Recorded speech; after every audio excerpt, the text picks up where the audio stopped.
এই যে এই ট্রাভেলটি গতকালও এই দোকানে আমার এক ভাই সেম সময়ে ডিউটি করতেছে, কিন্তু আজকে এই সময় ওই ভাইটা দুনিয়াতে নেই।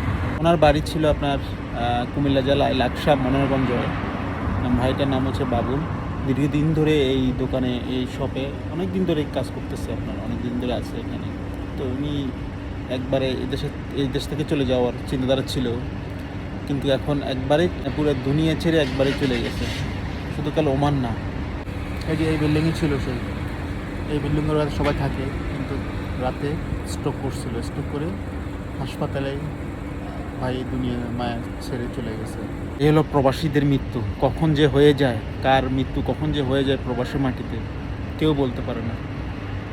কালকে এই সময় উনি ডিউটি করতেছে এই যে এই দোকানে, আজকে উনি এই দোকানে নাই, এই দোকানে নাই, পুরো দুনিয়াতে নাই। যাক, আল্লাহ ওনাকে ব্যস্ত নসিব করুক, আর ওনার শোকত পরিবারে যেন আল্লাহ ধৈর্য ধরার তৌফিক দান করুক। আমিন।